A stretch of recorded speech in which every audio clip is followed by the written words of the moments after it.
Yeah. If Yeah. I don't give That's you nothing beautiful. else, that's going to take you through any obstacles that come in the way. Yeah. Yeah, that really resonated with me. I remember the feeling too. I kind of got chills. You know, I got two boys. One's 14 and one's 18. And unfortunately, I grew up, you know, or we grew up together while we were in the Matrix, you know, and I didn't have my awakening until late. So my 18-year-old is not really feeling all this. And my 14-year-old, we're over here learning about, you know, space time and time space.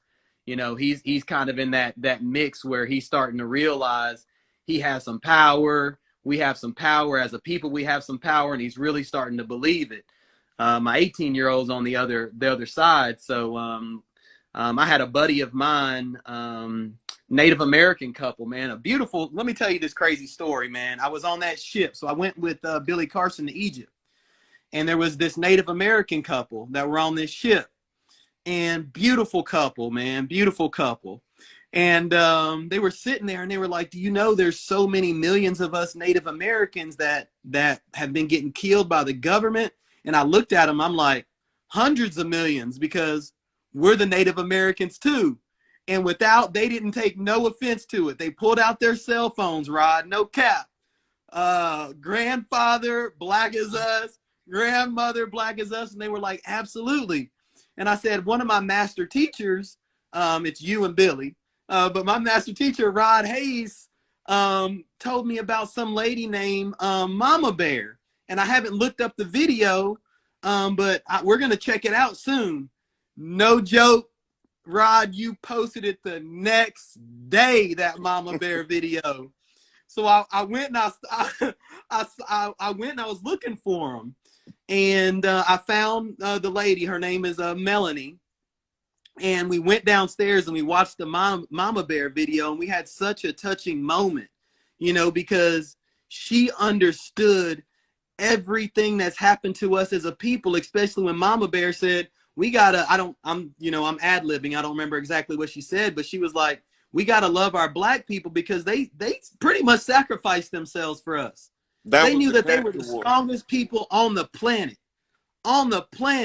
and they went and did this so we can continue these traditions. So we got to stop bullshitting and start helping with these folks. You know what I'm saying? It was such a touching moment on that ship, man. It was, you know, and I told her, I was like, I've been looking for my tribe. I've been looking for my family, and I found it right here, man. So I was like, Rod done showed up. I vibrated somehow into Rod's mind because that moment had to happen.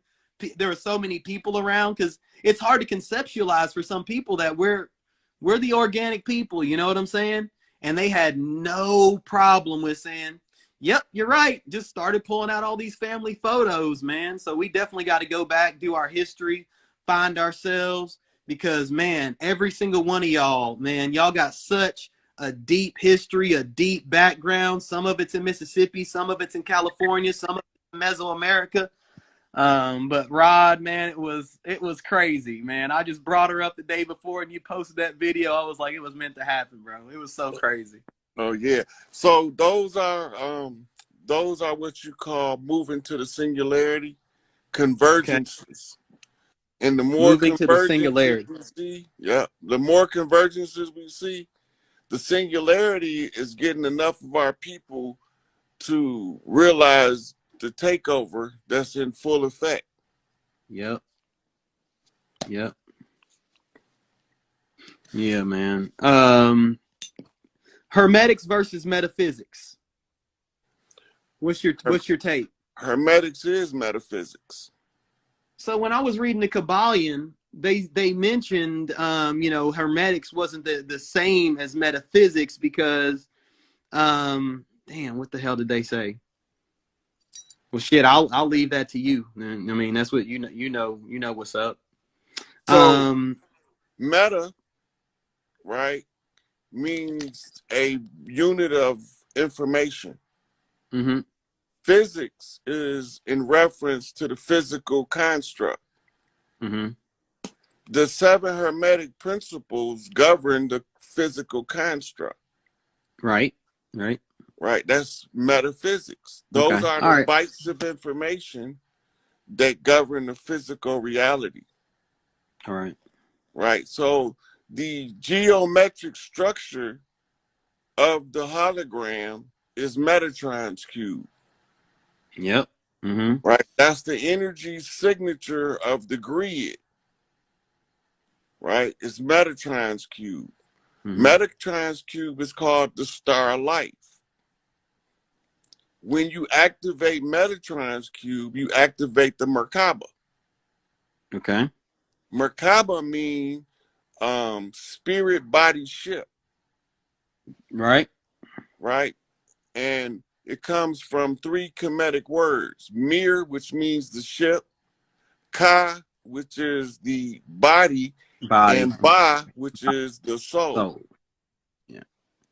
Right? So the Merkaba is your heart chakra being activated by the upward rising pyramid and the downward pointing pyramid becoming Metatron's cube in the heart chakra. Yeah. The visualization for the meditation is to see Metatron's cube in a blue heart-shaped orbit, spinning around in your heart center. Okay. And this is driving the energy through Metatron's cube in your heart. All right. Yeah. Astral projection. Can you Hathor's temple? So I had this this astral projection, right? It was crazy. I was reading the lost civilizations of Atlantis, right? Mm-hmm. I wanted to astral project to Atlantis. So I start, doing my thing. I end up in water. There's this dude next to me, right? And he opens this gate. I walk up this gate, and I end up in this really beautiful palace-looking thing. And there's these walls and different things like these huge columns. The floor was this beautiful blue and grayish color, and I look over, and these huge people, they were like 10 foot tall, huge, beautiful people. And one of them starts walking towards me, and I kind of get startled, and I come back. Well, I go on this trip to Egypt, and we end up at Hathor's temple. It was Hathor's temple. Do you know anything about Hathor's temple? Because I felt like that was way further back in time than what I saw on Wikipedia or some shit saying it was built around or started being built around 1800 BC. But so I didn't feel like that. They changed all of the dates. Okay. By giving us what's called New Kingdom Egypt and Old Kingdom Egypt. Oh shit. In the most of what's over there is approximately 30,000 years old. Even the Hathor's temple, huh? The whole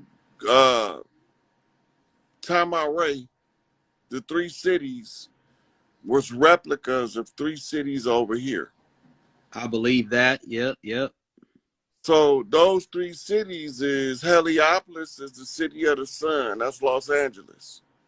Okay. Then you have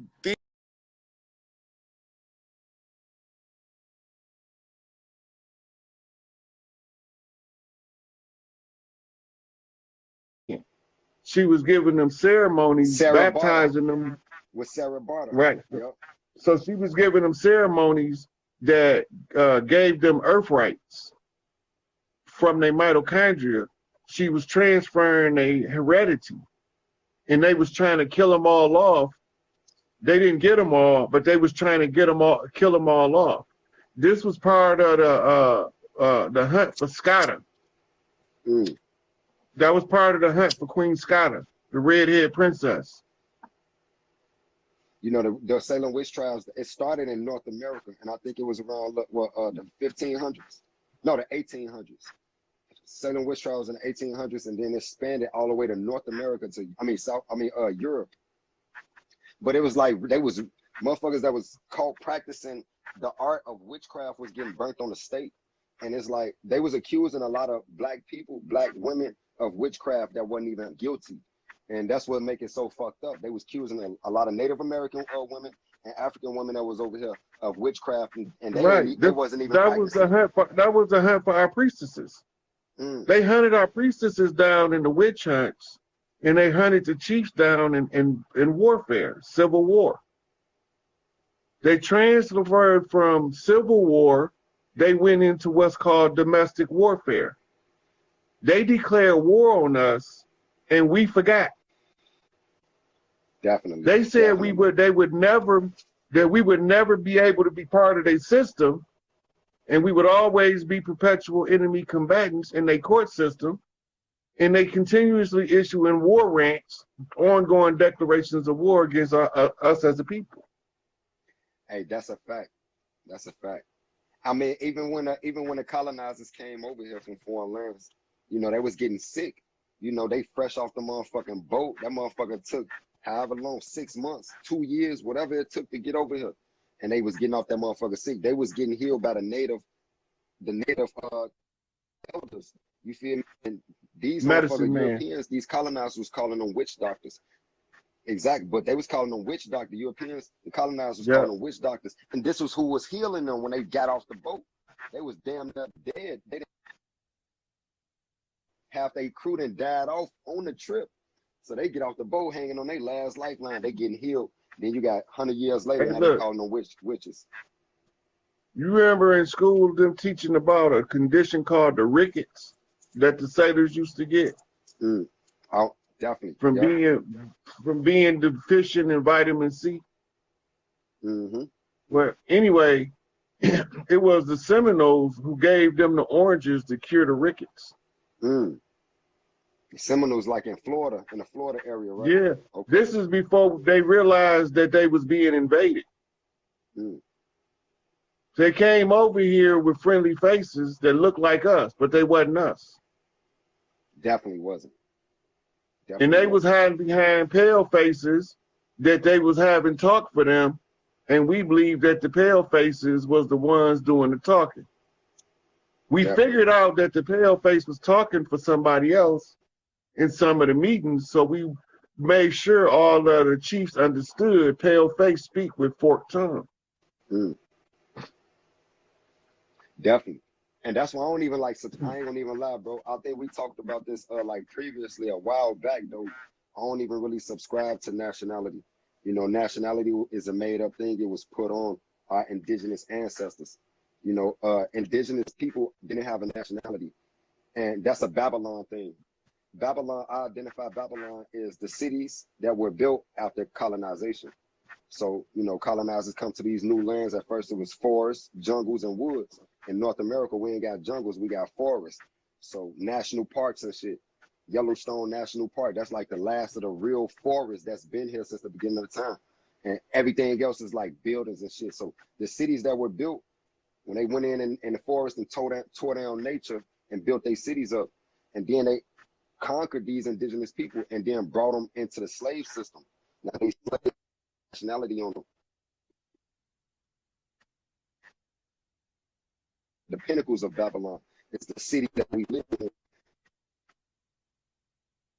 A lot of us stopped being Christians and Muslims. All right, and I was just telling my goddesses this. A lot of us stopped being Christians and Muslims.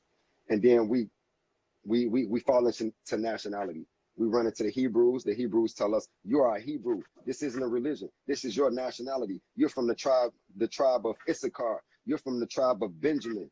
You feel me? You got the Moors on your other shoulder. Like, yo, you a Moor. You feel me?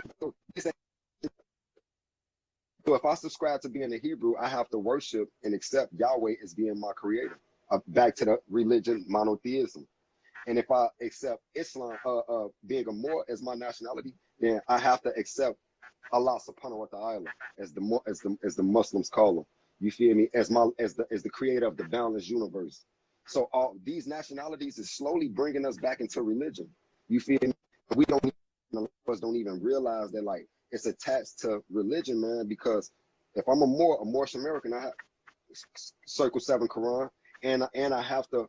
Also, I'm supposed to be going after the ways of the Prophet, which was Noble Drew Ali.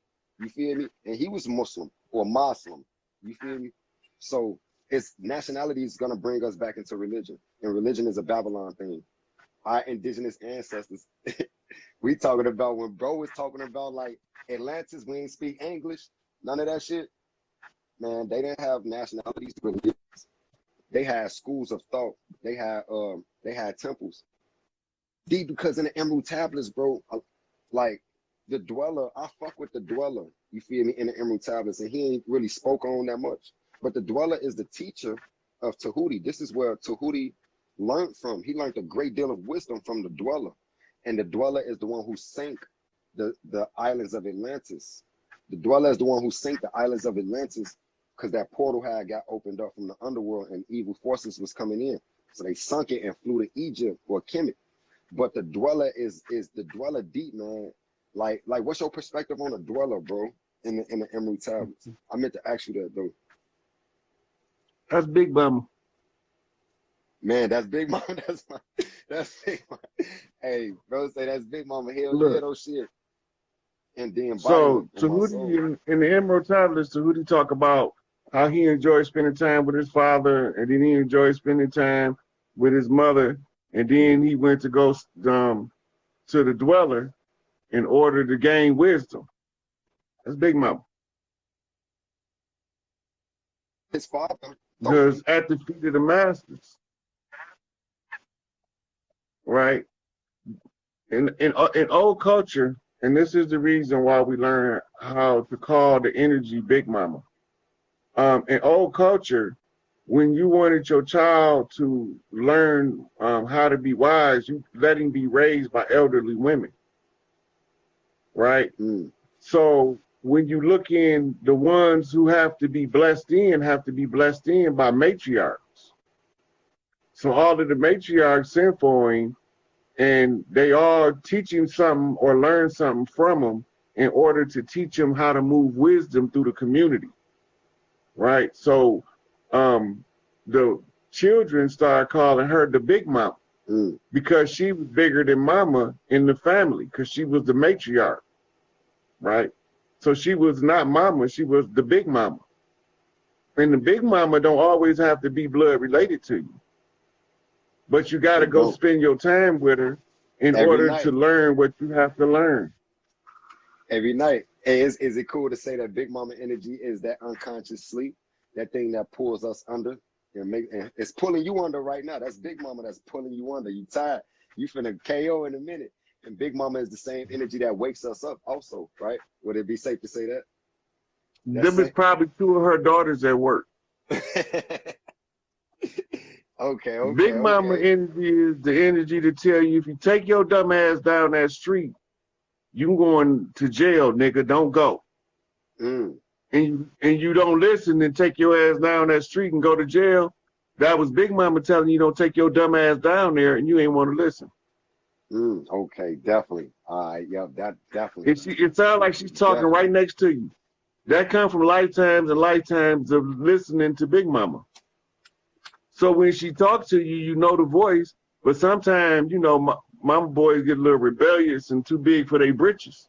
So mama got to sit them down and have a talk with them. But she ain't going to sit you down when she using the forces of nature. She going to use whatever the circumstances of the society is to put you in the condition that you need so you can learn how to listen, motherfucker, when I'm talking. Yeah, she going to tear that ass up. Man, tell me about it. Tell me about it. Definitely, Shit. Joe. Definitely, man. All right, so yeah, that Big Mama energy, that's like source consciousness. That's zero. Hey, then we back at 0 point. That's the eternal awareness of everything. Like, you feel me? The reason for everything is Big Mama. So I get it.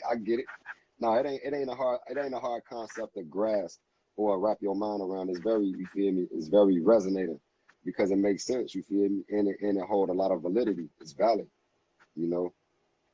It's deep though. Just seeing, you know, many different ways to articulate, you know, the creative force, you know, that's within you, that's within me. You feel me? That we embody. So, you know, I definitely identify man as being God, but you have to have divine knowledge of self in order to vibrate on this consciousness, this level of awareness. It's a certain level of awareness. You feel me? You know, anybody with divine knowledge of self is God. You know, we can't be God without that. Once we have that, now it's levels to, you know, becoming God. You know, it's God's on a lower level.